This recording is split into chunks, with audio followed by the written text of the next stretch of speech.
Hey, Karen, five of a kind. What's up, man?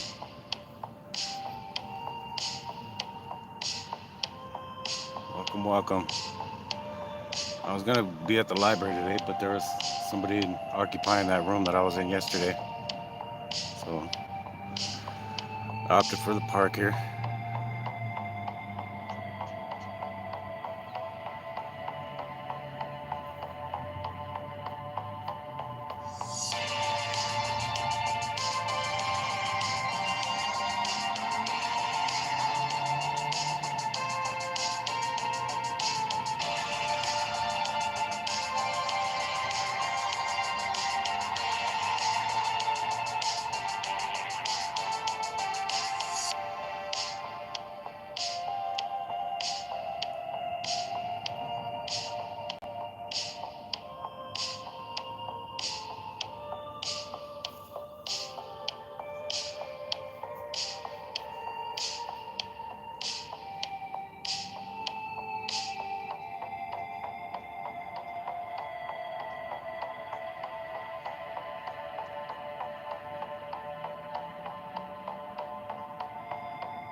Hey, what's up, Brian? Awesome, man. Thank you.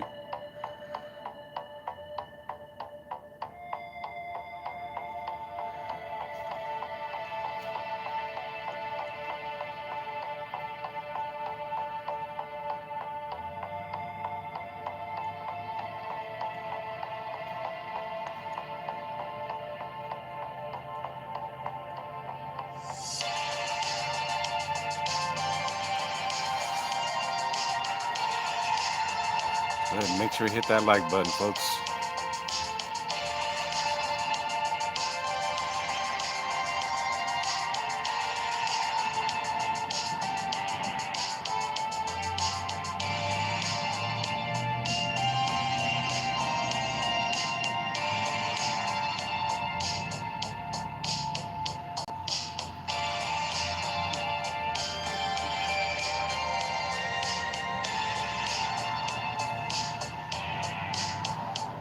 Hey, Princess OPD, how you doing?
Five of a kind. We're on chapter three.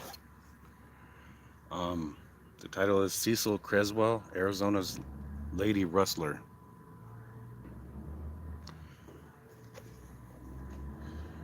Hey, what's up, Gio?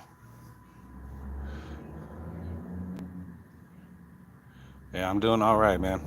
Doing all right. It's a beautiful day out. Taking advantage.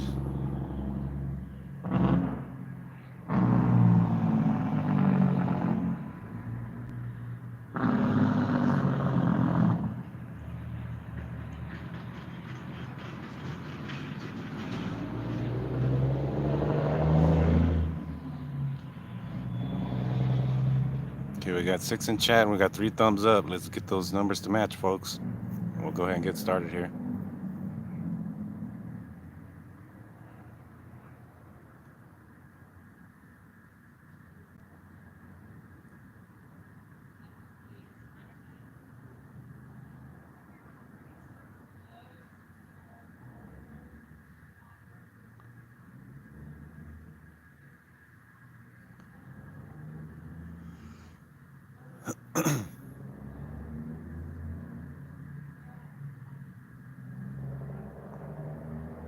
Okay, we got 7. We got 7 in chat.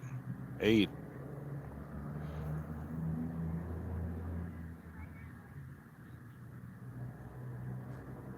Let's hit, let's hit that thumbs up, guys, and we'll go ahead and get started. Need 5 more.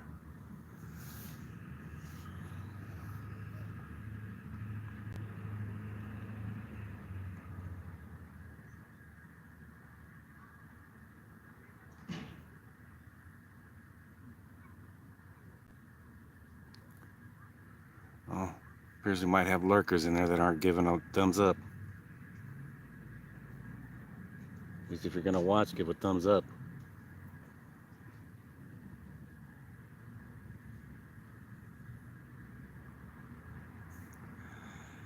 Yeah, 9 people in chat and 4 thumbs up.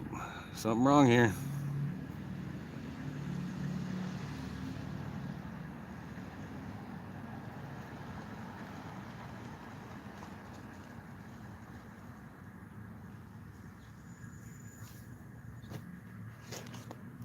Fuck it. Lurkers can stay back there and lurk and probably talk shit later on about how boring the stream is, but you can kiss my ass. The ones that are here commenting, thank you. We'll go ahead and get started, guys.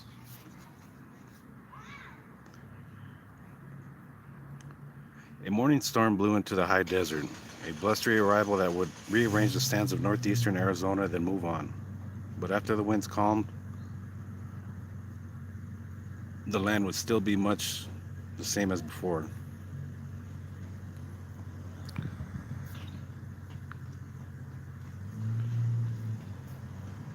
Nothing much changes up here on the high desert. Cecil Creswell got out of the creaking bed, fixed a meager breakfast, and went about the tasks associated with staying alive in a foreboding environment. There'd be chores just like on all the other days. Livestock to be fed, fences to be fixed, and probably trespassers to order off the land. They were the worst part of living alone up here, where only red ramstone and monoliths interrupted the storms that scoured the landscape. The rifle was usually an effective persuader, but it was only a temporary solution. They would be back, maybe not today, tomorrow, however, or the next day, or someday soon for sure. But it would all end on this day.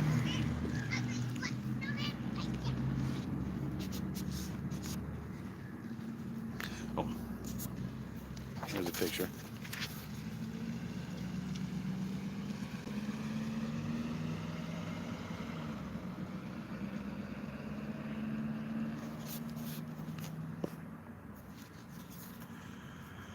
The wind still howls across the barren land just east of Winslow, where Cecil Creswell once tried to scrape out a living. It can be an inhospitable place, even under the best of conditions, and Cecil Creswell's conditions were never the best. Despite the name, Cecil was a woman, and her life was a paradox. She ran away from home at an early age and became a socialite, then a cattle rustler. She had an open dislike for men, but married at least 3 times, perhaps 4. She was a crack shot with a rifle and frequently shot at people who crossed her. The only person she ever hit was herself.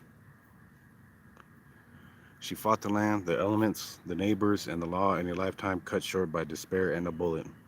Today, those who knew her and those who know about her say she was a kind person, a strange person, a loner, and a witch. But most of all, she's remembered as a lady cattle rustler, an occupation that gained her both notoriety and sympathy.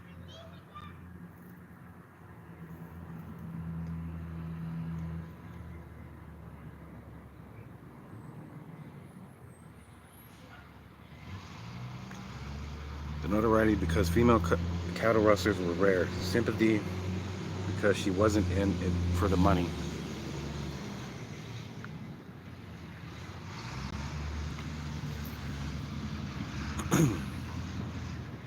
She wasn't always a wrestler, of course. Cattle wrestling isn't one of those career choices people select while in high school or college.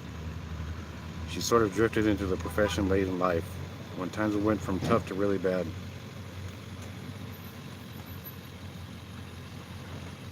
Once she had been a sweet little girl from South Dakota who waited tables and smiled graciously at the customers in a posh hotel.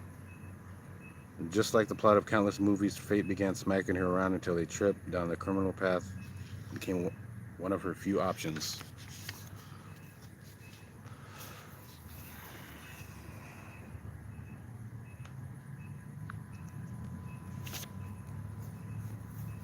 Nobody knows how she came by the name Cecil. She was born Olive Dove Van Zost in either 1892 or 1901, depending on her personal recollection or the courthouse statistics. She spent her formative years on the family farm near Olivet, a farming community just north of Yankton in the southeastern corner of South Dakota. The details of her early life are sketchy, but according to historians, she ran away from home at age 14 and arrived in Winslow, Arizona to work as a Harvey girl in 1918.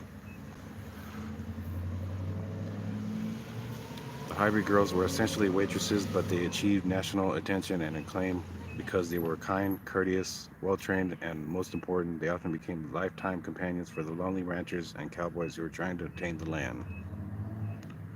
In Winslow, they donned their black and white uniforms and served the dinners at the La Posada, a Harvey house designed by Mary Jane Coulter, the lodging chain's premier architect. The Harvey houses once stretched across the entire Southwest to serve the clientele of the Santa Fe Railway. By the year 2000, most of the buildings had been razed or converted to other uses. The La Posada underwent extensive renovation in the late 1990s and is the only Harvey house still in use as a hotel in Arizona. Like many of her peers, Cecil found romance during her time as a Harvey girl. There are conflicting stories about her love life, however. Some records say she was married once before her arrival out west. Others say her first husband was a railroad policeman from Winslow. That marriage didn't last because he was convicted of bigamy and sent to prison. Then she met and married George Creswell, a Bureau of Indian Affairs livestock inspector. The couple moved into his home in Tuba City on the Navajo reservation, and the times were good.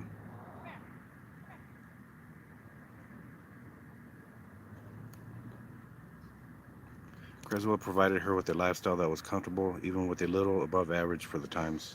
And Olive Dove Creswell responded by becoming somewhat of a socialite, made friends easily, and appeared regularly at town dances.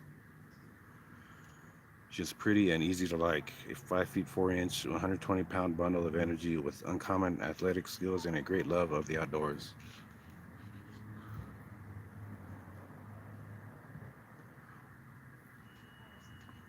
But that phase of her life ended when George Creswell died in 1924. The Great Depression was on the horizon, and a single woman over 30 didn't have many career opportunities except remain a widow, get remarried, open up a boarding house, take in laundry, or seek menial tasks that barely paid a living wage. Olive Dove Creswell had one other option, however. Her husband's estate included a 160-acre homestead near Winslow. There was nothing there except bare ground dotted with hardy weeds that could withstand the harshness of the area. But she moved onto the property and began converting the land into a home. The times were getting tougher. The Great Depression was no longer a figure looming on the horizon. It stomped across the country, draining pocketbooks and wallets, life savings, and investments.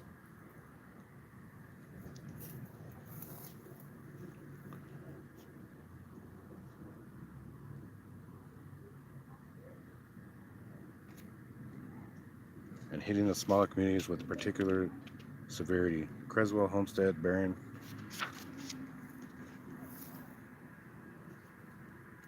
Oh my God. I'm gonna go move over here, guys. I'll get under the Ramada over here.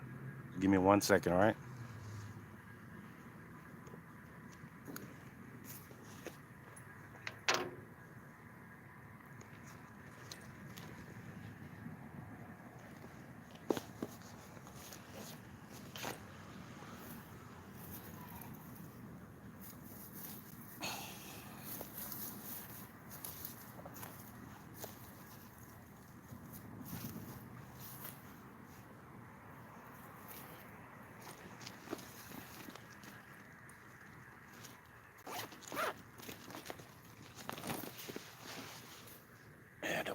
for these folks to leave. I get up over here.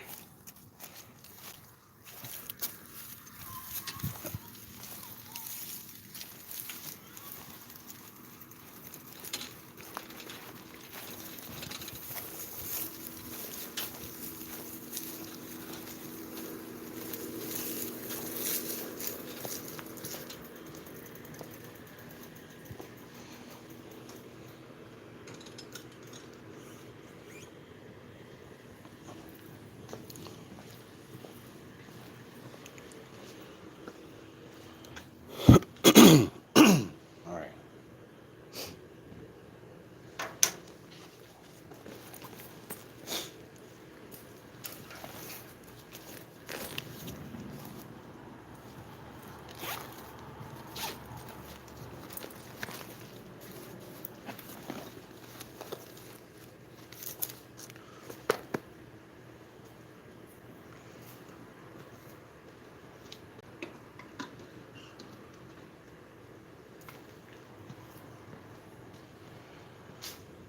Oh, shit. All right.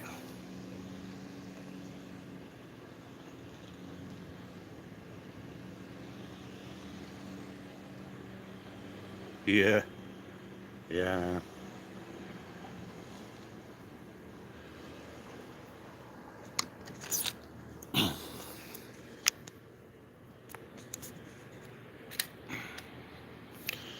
All right. All right, folks, bear with me. I'm going to get situated here.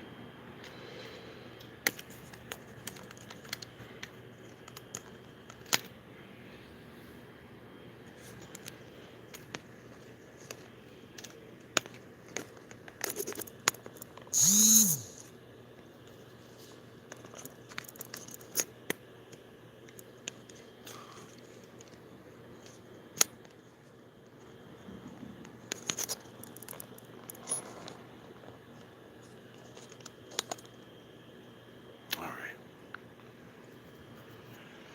All right, there we go. Shit.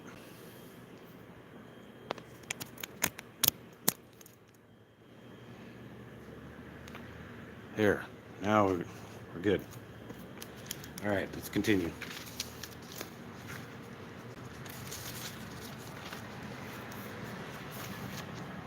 The brutality of the Depression became Cecil's temporary refuge. History indicates she had a couple of common law arrangements after that, but they didn't work out.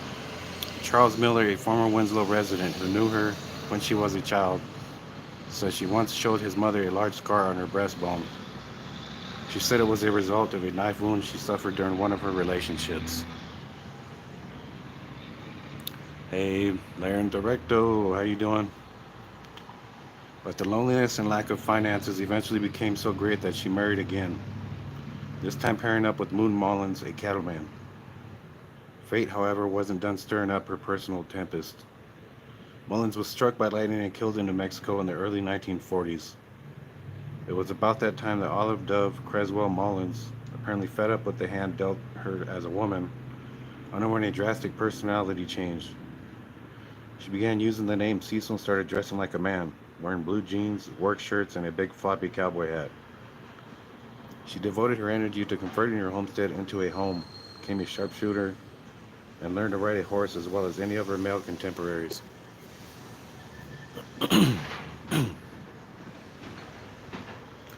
Although small, she was rugged. She toiled as a hired hand on area ranches to stay alive and was, according to those who knew her, about as good at riding, roping, and wrangling as any man. She also worked on her own place with no help from anyone. She built a house, chicken coop, a stone fence, a mesquite fence, a dugout, a large catchment basin to hold water for her livestock. And she started borrowing livestock from other ranchers. It is at this point in her life where history, morality, the code of the Old West, and public opinion take separate paths. There seems to be little doubt that Cecil was appropriating other people's livestock, but opinion is still divided on whether she did it as a matter of survival and because she was just plain ornery. And although she turned into a recluse after the death of her last husband, She also became a public figure because of her brushes with the law and the neighbors. One of the first recorded incidents occurred on June 6, 1949, when she was arrested and placed under peace bond for shooting at Sam Duran, an area rancher. In July 1952, she was fined $300 after being charged with fence cutting and trespassing. About a month later, she was accused of shooting a bullet belonging to another neighbor, John Thompson. The charge was cruelty to animals. The fine was $150 and a suspended jail sentence. Cecil and Thompson had a particularly bad relationship. Her property was next to his, and they had a long-standing feud over the boundary. According to a brief biography written by James E. Brizendine, a former sheriff's deputy,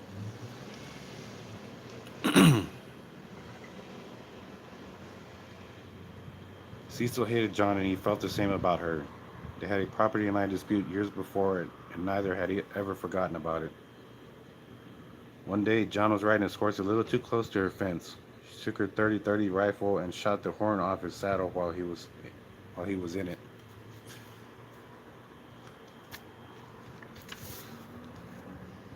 This almost frightened him to death. Old John went straight to the Superior Court judge and filed a complaint. The judge issued a warrant for Cecil's arrest. About the only times she appeared in Winslow were on rare occasions when she'd ride into town on a big black stallion named Pig that she had trapped and broken by herself. Her visits were brief. She traded beef from her ill-gotten herd for provisions with the local merchants. Sometimes she'd take the illegality of it all to another level. If she didn't have any cattle available for slaughter, she'd shoot a burro, butcher it, and pawn it off as beef. Ugh. Damn. Really couldn't tell the difference probably back then. Shit. I don't think you could. I don't know, man. And yet it wasn't the rustling that upset the townspeople so much. It was all the shooting. Bullets whizzed by the heads of cowboys, ranchers, hunters, and anyone else that came within shooting distance of her place. In one of the last interviews he gave before his death, Thompson told freelance writer Bob Thomas that she shot at him quite often. Hey, ex-bootlegger, what's up? I guess so. It's a Volkswagen. Here, what?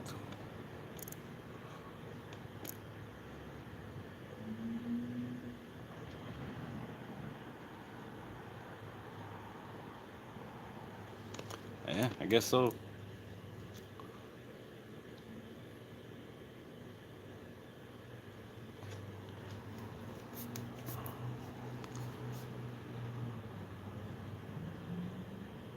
Thompson, who died in 1997, told Thomas about a specific encounter with a woman that really got him rattled. Once when I was riding back, she was hiding in the bush and she called out to me. "Hey, John." I just froze, he told the writer. I knew who it was, I just kept on riding like I didn't hear her. And she started firing, and those big old bullets went past so close I could have reached out and caught them. Dale Hancock is now a contractor in Winslow, but as a youth he worked on Thompson's ranch and vividly remembers being one of Cecil's targets. Hey, Shangy girl, how you doing? Welcome in. Thank you guys for dropping by. I appreciate it. We saw her driving a small herd of Thompson's cattle toward her ranch, and when she saw us, she grabbed her gun and started shooting. She kept us pinned down all day. Every time we started to move, she'd take a shot at us until it got too dark to see. Hancock said she still doesn't think she meant to hit anyone, just scare them. She just made sure we knew she was around. He said in the summer of 2003, she could have shot any one of us anytime she wanted to. When you're 14 years old like we were, that's enough to scare you. And these guys are youngsters, man. After that, Hancock said Thompson told his employees to carry guns when they were on the range near Cecil's place. That didn't slow her down one bit. Hancock said she took pot shots at them almost every day, and then after they left for the day, she'd ride along the fence line and rip up all the posts, so the work had to be repeated the next day. Her cattle rustling enterprise was almost a thing of legend in the community. She needed a bull, so she stole one. It originally belonged to a neighbor, and it was originally light brown in color, and she got it back to her ranch, or she got it back to her ranch. Once she got it back to her ranch, blah, blah, blah. Once she got it back to her ranch, Cecil managed to throw the bull to the ground and change its brand to her Raptor 3. Then she disguised it. She took a bottle of henna hair dye and covered the bull's entire hide, converting it from a light brown creature to a dark red one. The ruse apparently worked so well that the neighbor later said she rode past Cecil's ranch almost every day and never recognized his property. She also had to haul water from a creek to keep the herd alive. The creek was a half a mile away, and her catchment basin apparently wasn't working, so she stole a fishing boat that was tied up at the creek. She used a lariat and her big horse to haul it back to her place, where she converted it into a stock watering tank. The original owner told authorities he never knew what happened to his boat until after Cecil's death.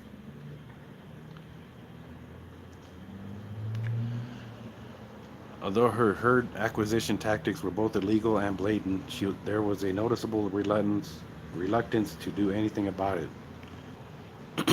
Most people felt she wasn't stealing enough cattle to make that big a difference, while others said she was only trying to survive in an environment that was exceptionally hostile to single women.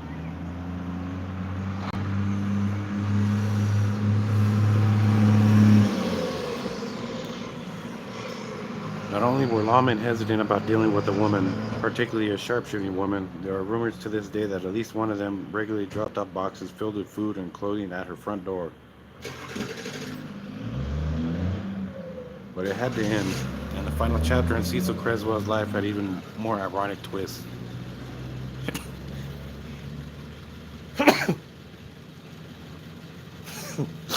Ah.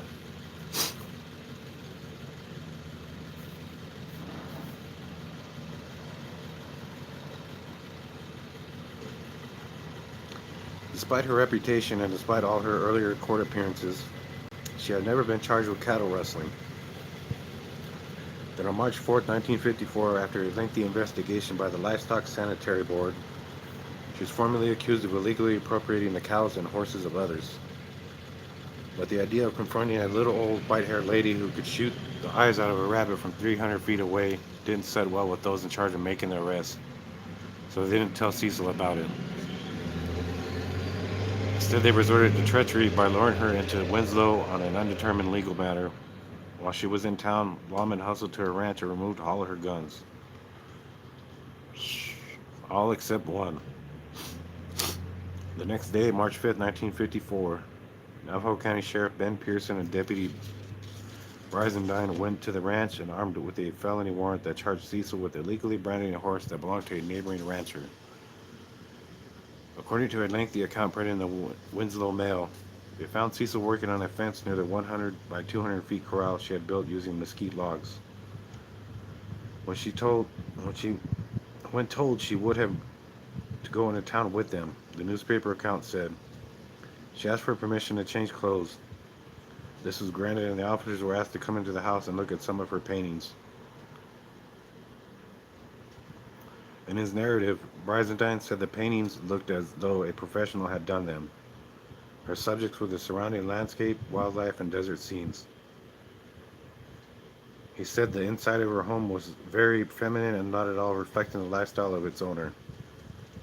With one exception, she had burned her Raptor 3 brand into all her furniture. While the two lawmen and Cecil were in the house, Arden McFadden, the chief livestock inspector for the sanitary board, arrived at the ranch accompanied by inspectors C.B. Griffin and Harvey Randall, and ranchers Rance Spurlock and Oscar Reed. They asked for permission to look around her spread for strays, and Cecil's gave her approval. I've raised all this stuff from babies, so I have nothing to hide, she said. Reed and Spurlock unloaded their horses and began to search for new brands.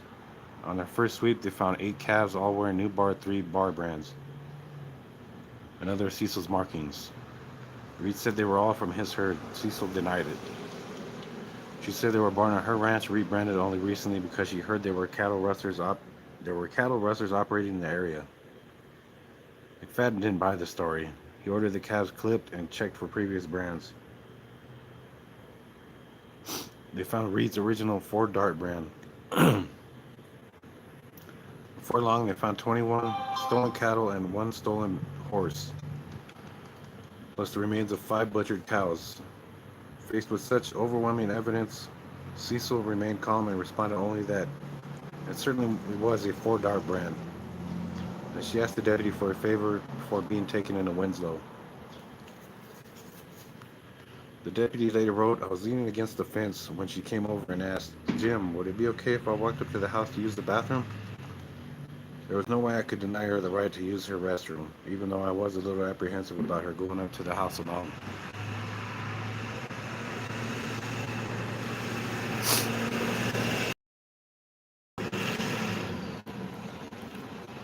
Seconds later, he realized his mistake. There was no bathroom in the house. In fact, there wasn't even an outhouse on the property.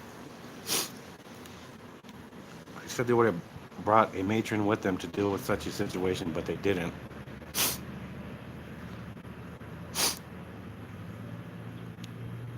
Hey, what's up, AZ Diablo? Tapatios Capwatch. What's happening, John? Hey, that was a pretty awesome video, AZ Diablo.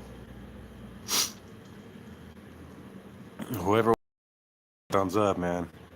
I definitely like that.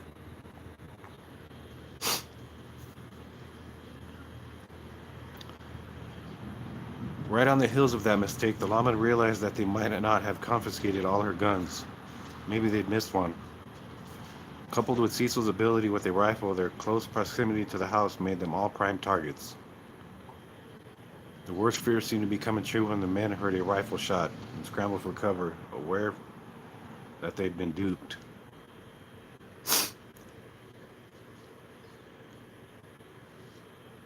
For a few minutes, they huddled behind whatever cover they could find.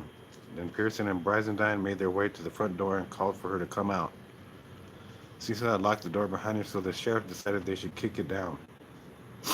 Understandably, Brizendine was a reluctant partner to the plan. "I was not eager to do this," he wrote. "We could be looking at the bad end of her 30-30 rifle." But it didn't happen. In Brizendine's words, "We found the most heartbreaking thing that one could imagine." Cecil had put the barrel of the gun into her mouth and pulled the trigger. Wow, shit. That was a single shot we had heard at the corral. So instead of facing death themselves, the lawmen found the body of an elderly woman who had lost her battle to survive. She'd saved all her worn blue jeans, wrapped them with barbed wire, and stashed them under the bed. The rifle had been hidden in a pair of jeans. But the bullet didn't quite end the drama that had been playing out for more than 2 decades. In her will, Cecil left the ranch to an attorney who had befriended her. After a lengthy search, Brizendine found her sister, but the sister claimed the two had been estranged since the 1930s and were never close. Despite that, she made a brief visit to Winslow after the lawyer said she felt the property belonged to her.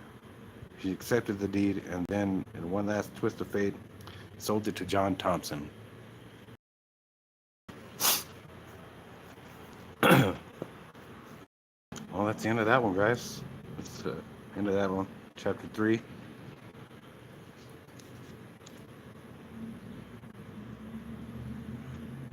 Yeah, Brian, you got it, man.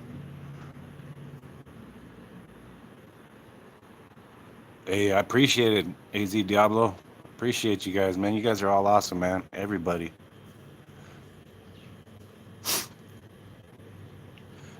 We're done with chapter 3. So, if you guys want me to do chapter 4, I can go ahead and do that too.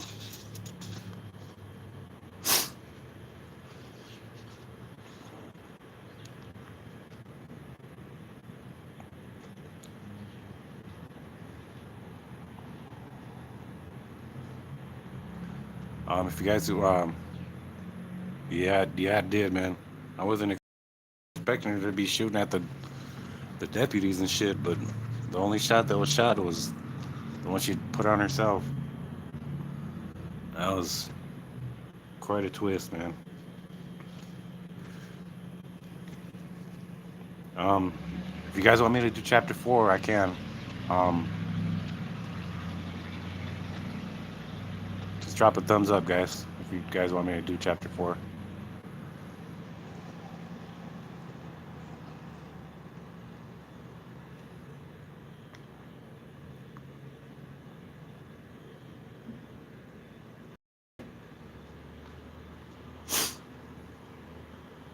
All right, cool, cool. All right, it's chapter 4, folks. It's James Addison Reeves, the man who conned Arizona. James Addison Reeves emerged from his prison cell April day, on an April day in 1898. After 2 years behind bars, he was a free man. He was also penniless and friendless. His former associates had bailed out, his wife and children had left him, his empire had crumbled, and he had little hope for a future of any kind. But this was a man who had never let adversity stand in his way. He had built a fortune once, he could do it again. He'd be back on top. But the old magic was gone now. He'd fail this time, and his life would end up pretty much like it began, in poverty. So today, the abbreviated rags to riches life story of James Addison Reeves can be summed up in 3 sentences. Born poor, lived rich, died poor. Reeves was a man of many skills. They included lying, cheating, stealing, manipulation, forgery, bravado, wit, charm, and patience. He was clever, brazen, thorough, and silver-tongued, and he applied these talents liberally, all of his own benefit. He was a con man, but such a good one that even today, more than a century later, he is still considered one of the best at his chosen profession. Between 1883 and 1895, Reeves controlled an area in Arizona and New Mexico larger than New Jersey. During that time, he was hosted by royalty, held council with congressmen, and owned several mansions. He also received large sums of money from railroads, mines, ranchers, even a newspaper, and not 1 cent of it was legally earned. Naturally, a man of such ability, wealth, and power would need a lofty title, so he gave himself one, the Baron of Arizona. Like most other things in Reeves' life, it was a sham. He was not a regal person, he was a thief and a swindler. Like most others who select those occupations, however, Reeves got away with his crimes for more than a decade. Now how he did it is still somewhat of a mystery. His story had humble beginnings or royal beginnings, depending on which version his or the truth is under consideration.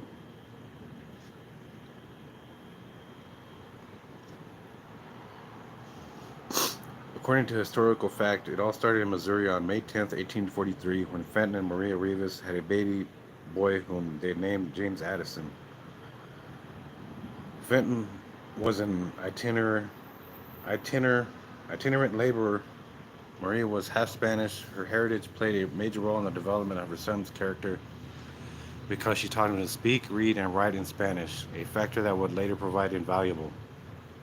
She also filled his head with fanciful stories in which she portrayed herself as a daughter of royalty. And she told her offspring that the same royal blood now coursed through his veins. When the Civil War erupted, it was Maria who influenced young James to join the Confederate Army because she considered the Northerners crude and vulgar charlatans who were out to steal the family's birthright, small though it was. Because of that, she insisted the war would result in a glorious victory for the South and perhaps a return to the lifestyle she claimed to have had in her early years.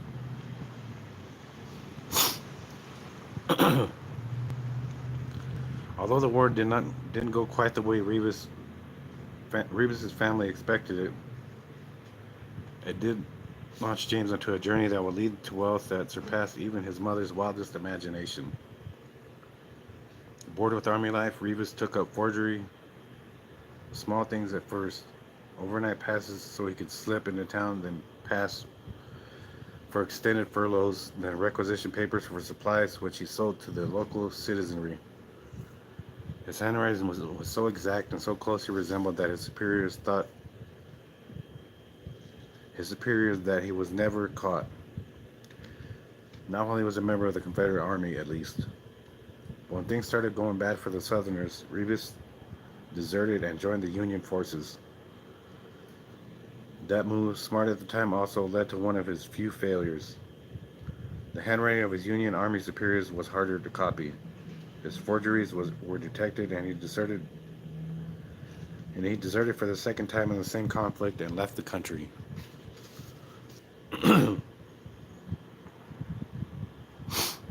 After spending time in Brazil, he returned to Missouri and worked in St. Louis as a streetcar operator and then a real estate agent, an occupation that prepared him for the career path he would eventually choose. He forged an old deed on faded paper, used a fake document to sell off some land, and made so much money on the deal that he realized there was a real future in swindling. The facts move on to 1871 when greed entered Rivas' life in the form of Dr. George Willing. Known primarily as an eccentric who sold snake oil medicines and grain alcohol to Indians and gullible settlers, Willing related a story about a land grant in the Southwest, and it appealed to Rivas, even though it was far-fetched to the point of being unbelievable. Willing said that in the early 1860s he encountered a desperately poor old Mexican man named Miguel Peralta near Prescott in the Arizona Territory. Willing said he felt sorry for the man, so he traded money and supplies for a pack of old deeds which Peralta claimed were Spanish land grants. Rivas was skeptical but interested. Such grants were still being honored by the United States government under the Treaty of Guadalupe Hidalgo, as long as the deeds were issued before the United States annexed much of the Southwest in 1848.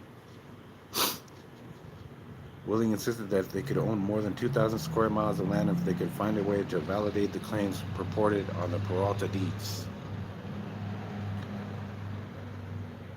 Although suspicious, Rivas listened. He had heard about the land grants and also understood how easy it was to forge documents pertaining to them. He saw an opportunity that he could convert into wealth. It might not be legal, but he had frequently extended his talents beyond the law, so that aspect of the venture was of little concern.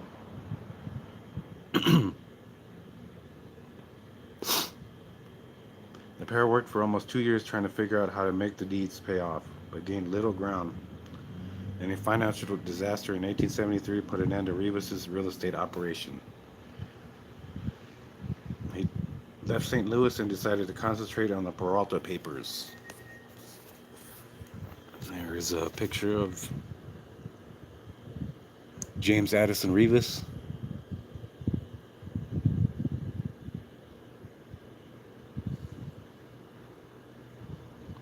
Hey, what's up, Eminem? How you doing, brother? I thank you for coming in, man. Thank you to everybody. You guys are all great people, man. They hatched an intricate scheme that involved buying the mineral rights to the claim, followed by secret meetings, extended travels, and appearances before federal officials. They were to meet in Prescott and file the claim, but when Rivas arrived, he discovered that Willing had died under mysterious circumstances that smacked of murder. But the coroner ruled it an overdose of whiskey and laudanum, and there were no charges filed. Alright, here comes the train. Yeah, bro, that was quite the mustache, wasn't it?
Hey, Posiwi, how you doing?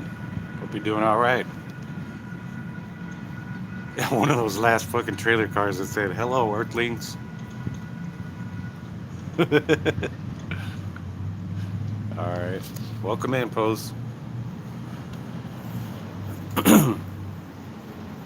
Under ordinary circumstances, his partner's death would have forced Rivas to choose a different method of getting rich. But he was determined, and although he had never put much stock in Willing's story and the Peralta deeds, he realized that there would be other similar situations. So he returned to San Francisco, got a job as a newspaper reporter, and was sent to pacify Collis P. Huntington, a railroad tycoon who had been slammed by the paper. Instead, he told Huntington and his associates about the Peralta papers. He said that if the claim was approved, he would be able to help the railroad gain right-of-way privileges. But he needed money to study the claim. Not quite sure, but that there might be some truth in his story and that he might take his offer to a rival rail line. The owners agreed to a $2,000 advance with a promise of royalties if things went as Rivas outlined them. It was a start, not much of one, but the plan was formulating in Rivas's cunning mind. The railroad formally sent him to Arizona in 1880. Once there, he began researching Spanish land grants, how they were being handled in the territory, and probably people who might be swayed or paid to see things his way. Then, in a brilliant move that was to foreshadow the many that followed, he went to Prescott and conned Willing's family out of the deeds that had been left untouched since the doctor's demise. It was not an impressive collection. The writing on the documents was faded and barely legible. The witnesses to the exchange between Willing and Miguel Peralta were two itinerants, and the agreement was signed 3 years before. Excuse me. Willing arrived in the territory, but Rivas saw them as a gold mine. If he could manipulate railroad tycoons into giving them money for rights to an unseen land grant, a more believable claim would be worth millions. He had the tools and the skills to make it happen. At this point in the story, the timeable shifts from the late 1800s to the early 1700s, and from actual fact to a masterful and well-written piece of fiction. Rivas was careful and he was meticulous. Soon after acquiring the Willing papers, he traveled to Mexico, where he spent weeks examining documents in the state archives in Mexico City and Guadalajara.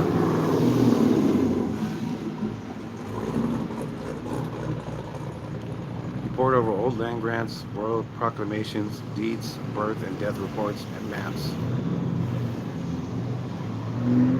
He studied them over and over, noting the types of paper and ink used. Okay, I'm gonna try and scoot over here a little bit. I don't know if the damn sun starts shining on my phone, it's gonna go black again, so I don't want it to do that. He removed documents, forged copies, and returned the originals so nobody would become suspicious. He experimented with papers, inks, wax seals, and other elements involved in 18th century transactions. Then he created the Peralta family, and fiction appeared to become fact. According to the phony Rivas version of history, the principal characters were high-born Spaniards who accumulated great wealth in the 1600s. His principal character was Don Miguel Nemesio Silva de Peralta y de las Córdoba. Born in, damn, it's a long-ass name. Don Miguel Nemesio Silva de Peralta y de las Córdoba. Born in 1708 in a family favored by royalty in both Spain and France. Don Miguel served in the military for several years, then was given a title and sent to Mexico, where he looked after the king's interests. Because he handled his appointed duties so well, he was elevated to the rank of captain general and granted a large piece of land. Rivas also awarded his fictitious scion the title of Baron of the Colorados. Rivas was thorough. He forged papers, tracked Don Miguel and the Peralta grant for years, giving the fake aristocrat full title to the land in 1772. He visited his acreage only once in 1778 when he established Arizonac, a small garrison near the ancient Indian ruin known as Casa Grande. According to Rebus, Don Miguel then married at age 60, sired a son at age 73, and drew up a will that left everything to his family as heirs to the barony of Arizonac. When the elder Don Miguel died at age 116, wow, that's a long time. 116 years, guys. His son inherited the estate and married a noble woman from Guadalajara. They had a daughter whom they named Sofia, but they never moved to Arizona because of the Civil War and the Indian uprisings. When economic pressure and revolution forced the collapse of his empire, Don Miguel was left an impoverished old man, the same old man who traded a collection of old deeds to Dr. William. One of those deeds was a Peralta grant. At least that's the way Rivas wrote it, and that was the story he'd stick to.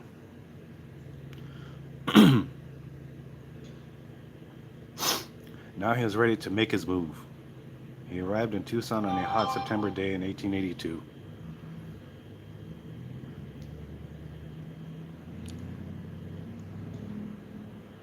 Loaded with dozens of fake documents, some altered, some forged. His claims to a large chunk of land were met with incredulity, sneers, and doubt. But some also wondered if they might be real. The fear grew into a rumor, and the rumor spread across the territory. A short time later, landowners, sharecroppers, miners, railroad barons, and settlers were all expressing major concerns about their holdings. The Surveyor General's office in Tucson was swamped with land grant claims, so Rivas left with his phony papers and traveled to San Francisco, where he began implementing another phase of his scheme. Damn, this guy's scandalous, man. He's just all over the place, fucking people over, man. He befriended newspaper mogul George Hearst, who gave Rivas space in the San Francisco Examiner to publish non-byline articles that hyped the Peralta grant. This was, in effect, valuable advertising for Rivas and his attempts to acquire investors for his land grab. He returned to Tucson in less than a year, accompanied by Cyril Barrett, a disbarred lawyer, and Pedro Cuervo, who acted as a bodyguard and enforcer. They hauled several large containers of fake documents to the Surveyor General's office and demanded that Joseph Robbins, the man in charge, examine them and pass judgment about their worth. The more he examined, the more worried Robbins got. It appeared that Rivas might be legitimate.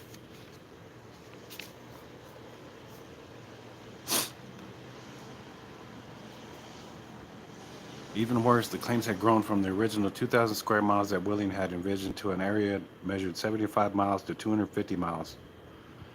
This was an 18,750 square mile piece of land that included mountains, valleys, deserts, forests, mines, farms, ranches, and the burgeoning city of Phoenix. All the smaller towns that were springing up around it. It stretched from Phoenix to Silver City, New Mexico. It was larger than New Jersey and Delaware combined. If this claim was proved, Rivas would be one of the wealthiest men in the United States. Rather than make a quick decision on such a complicated situation, Robbins said he couldn't make a determination until he filed a report with the federal government, which was responsible for the final decision. And of course, they gotta ask Big Brother permission.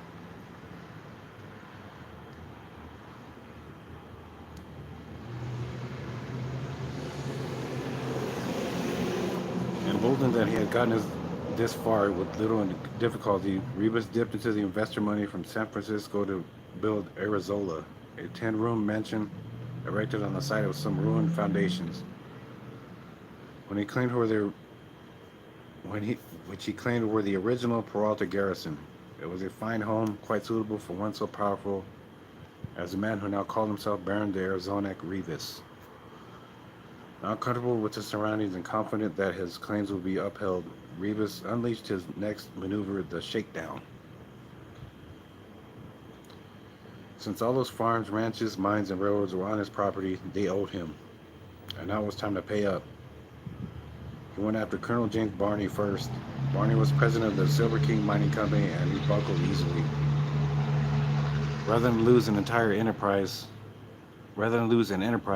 that was producing more than $6 million a year, Barney coughed up $25,000 in blackmail money.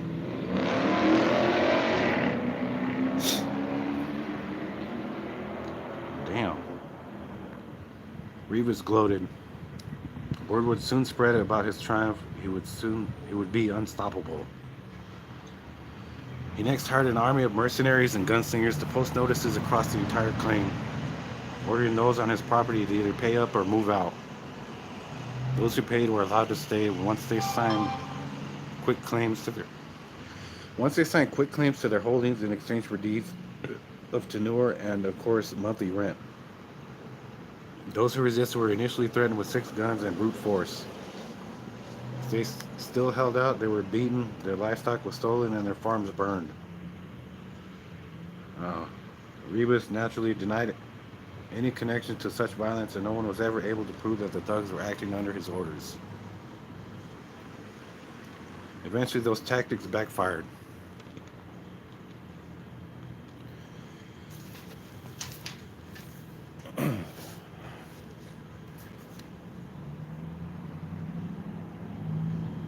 His intimidated subject rose up in protest, and the territorial newspapers started an angry media blitz against Rivas. They accused him of strong-arming his terrified tenants and printed stories that his claims were being viewed with great suspicion by the Surveyor General. But the backfire had a backfire of its own when the Phoenix Herald revealed that Homer McNeil, editor of the Phoenix Gazette and a big property owner in Phoenix, he made a deal with Rivas to protect his own holdings. When that word got out, Gazette advertising fell off so badly that McNeil was forced to apologize and publicly cancel the transaction. He then exonerated himself by turning the attack on Rivas. Tom Wheaton, publisher of the Florence Enterprise, a Name Names and Take No Prisoners Frontier Weekly in Casa Grande, also climbed aboard the anti-Rivas bandwagon with great enthusiasm. There's a little uprising going on here. He accused Rivas of extortion and brutality and was so relentless that Rivas himself came to his office and offered Wheaton a bribe to lay off. When the publisher refused, his family was threatened and his office was wrecked. Rivas denied any connection, but the incident brought renewed and more vigorous attacks by the Frontier Press.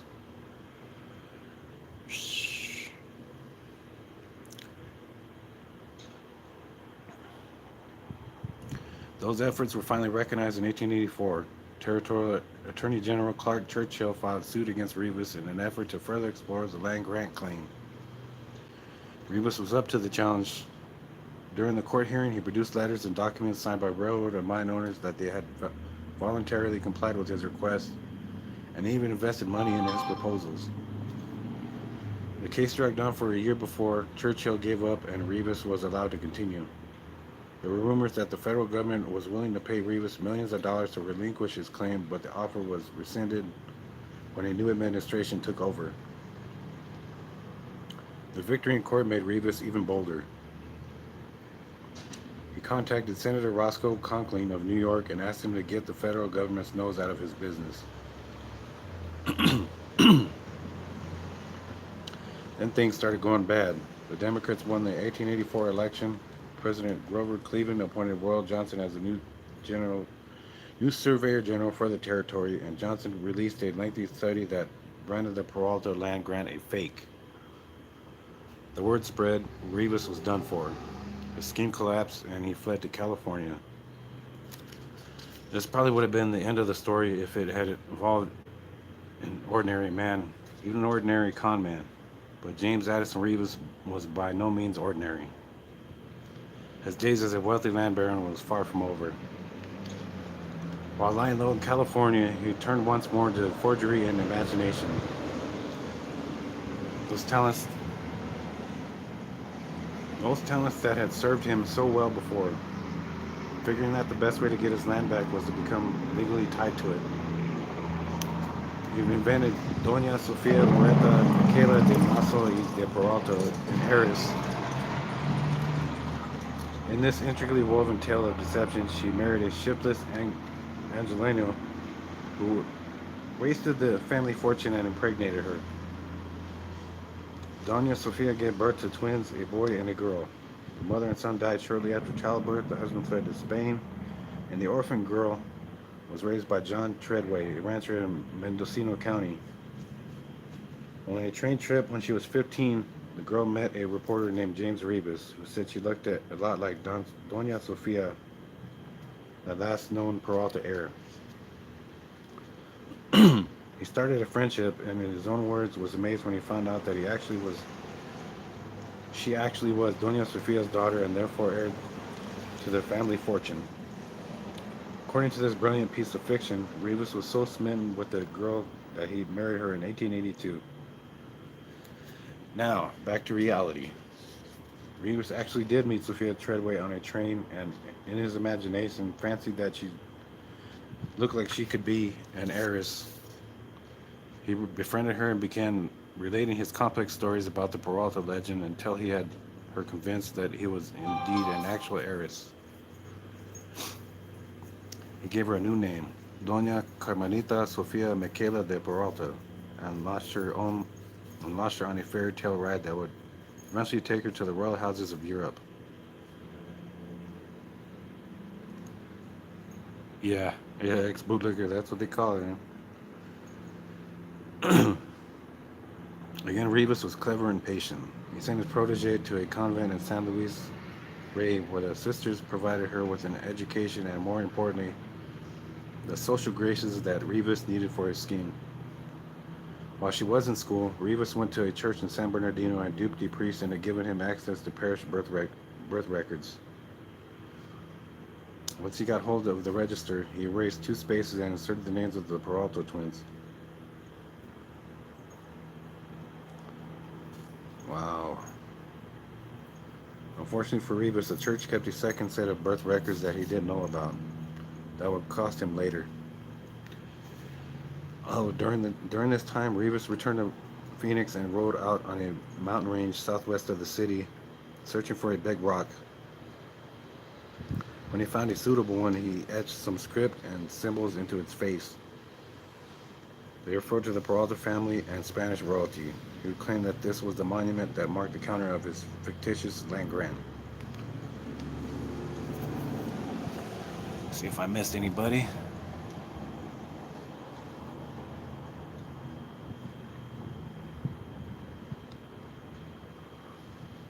Alrighty. When his fake Doña graduated from finishing school, Rebus married her and became the Baron de Peralta. He took his bride to San Francisco, where he got financial backing to form a development company, then floated a series of public shares which only he knew were worthless. Next, he took his entourage to New York, where he renewed his acquaintance with Senator Conkling and used that influence, along with his well-honed powers of persuasion, to raise more capital for more scams. Then it was off to Spain. Due to his ill-gotten wealth and his marriage to the title he had created, the swindler and his phony heiress were treated like royalty. They used this fake nobility to gain entrance into the courts and, more importantly, access into national archives in Madrid and Seville. He forged more documents by night and planted them in the archives by day. He also visited flea markets where he bought paintings of long-deceased unknowns, passed these off as portraits of various members of the Peralta family to his new Spanish acquaintances and his new wife, who was not about to ask the questions that might terminate her time in this dream-come-true scenario. They also went to England, where they were received by Queen Victoria. They also represented the barony of Arizonac at her Gold Jubilee celebration, attended by most of the world's legitimate monarchy and royalty. But then came trouble at home. Dr. Williams' father was in court, claiming that he was the legitimate owner of the fake land grant that had started it all. Rebus hustled home, but the case, like everything else in the saga, was worthless. The incident had an unexpected after effect, however. It renewed the hostility towards Rebus and his wealth. Rebus was typically undaunted. He forged ahead, expanded his development schemes, and formed the Casa Grande Corporation, which he claimed is worth $500 million. Investors snapped up his stock.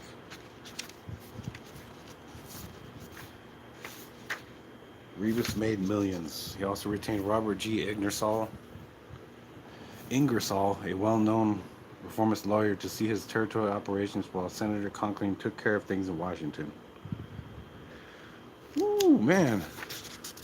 Damn. Okay.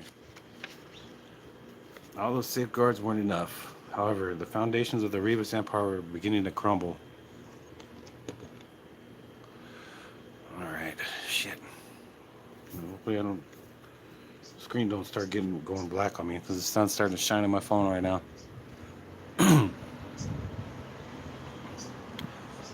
Hey, Rosie Things, how you doing? Happy holidays, happy holidays.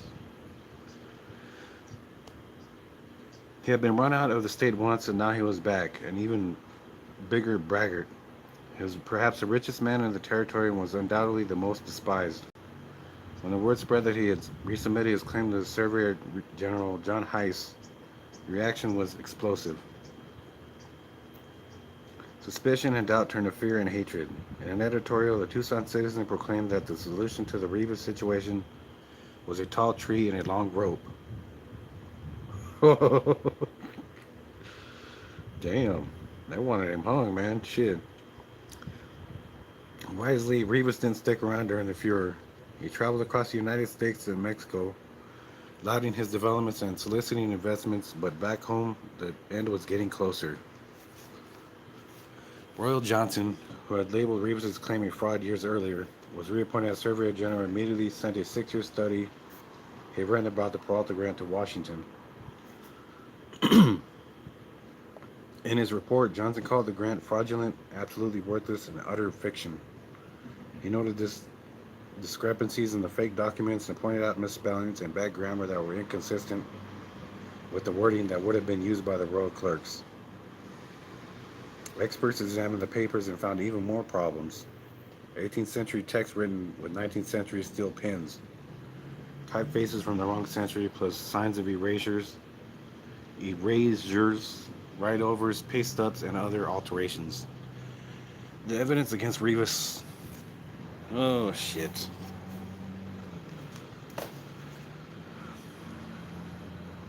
Okay, let me move it over here, guys.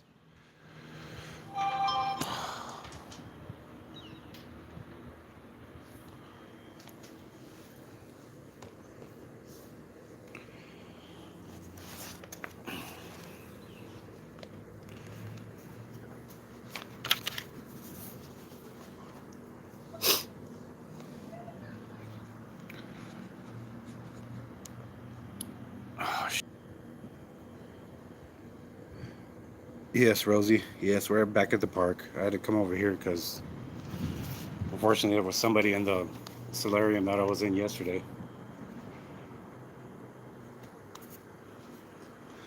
All right. In the face of all that, Rivas reacted in typical Rivas fashion.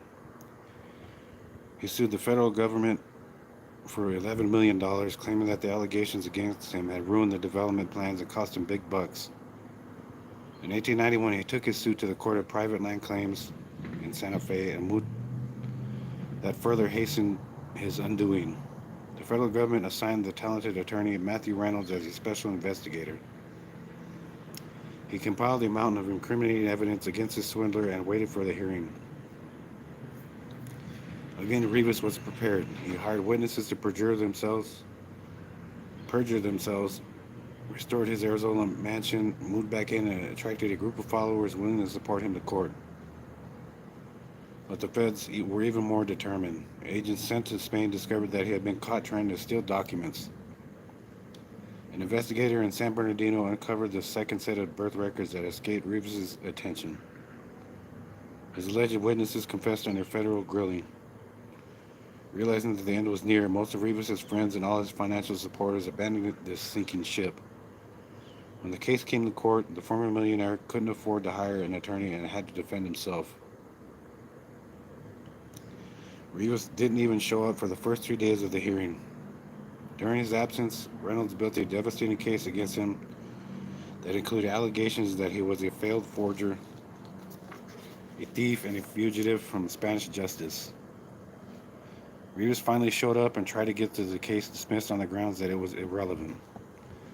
Yeah, it does, Pose. Came back to bite him in the ass. His request was denied. In his own defense, he presented a rambling speech sprinkled with name dropping and flowery language. But it was in vain. On July 28, 1895, the court ruled that the Peralta land grant was mere fiction and pure fraud. Rivas walked out of the courthouse, still determined to launch another land development scheme, but he had taken only a few steps when a federal marshal arrested him and hauled him back to face charges of attempted fraud and a criminal offense. This time it was over for good. Rivas couldn't afford to make bail and spent a year in jail awaiting his trial. Almost a year after his civil trial ended, he was sentenced 2 years in federal prison and was given shit.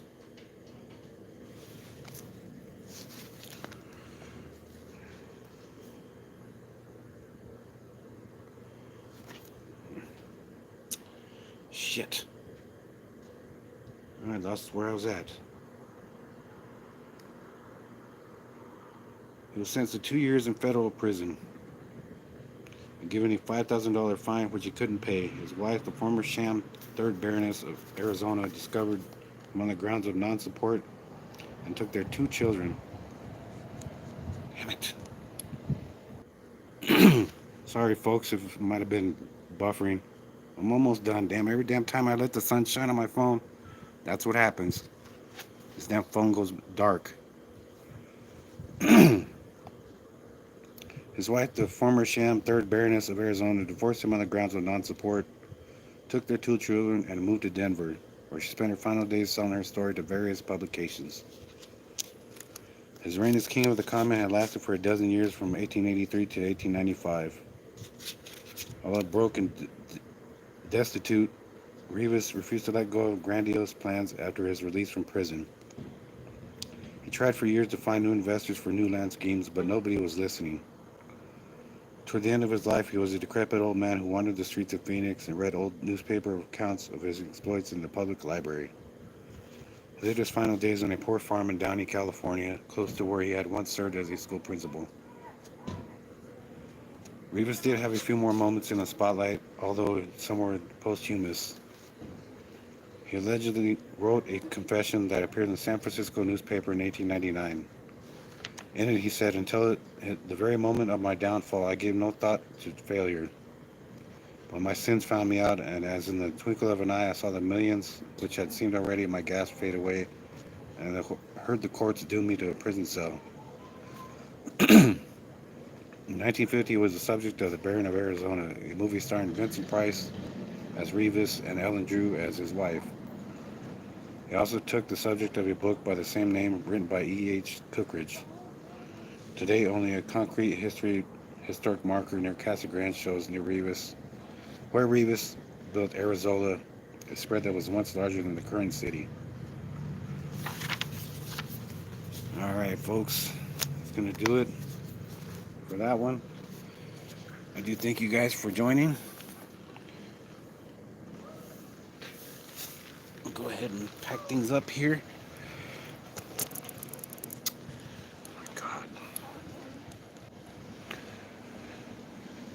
Yeah, it's a pretty good book, man. Yeah, it's quite all right.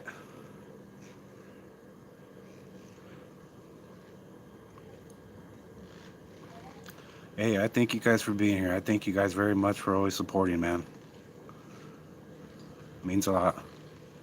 And if you guys are willing to drop a donation, for the channel or whatever, it would be greatly appreciated.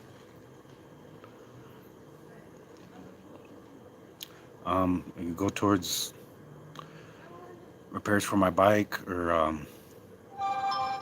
maybe something to eat or whatever, It'll be used wisely. So, if you guys can, it's very appreciated. If not, I do appreciate you guys being here very much.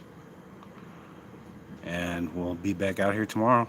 Hopefully, I can get to the library tomorrow.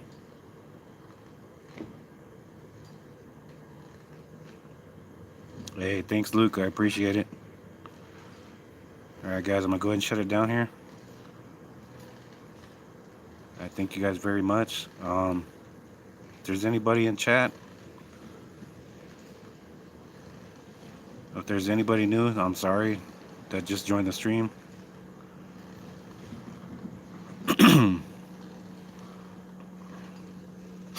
And there's a Cash App link, guys, if you guys can.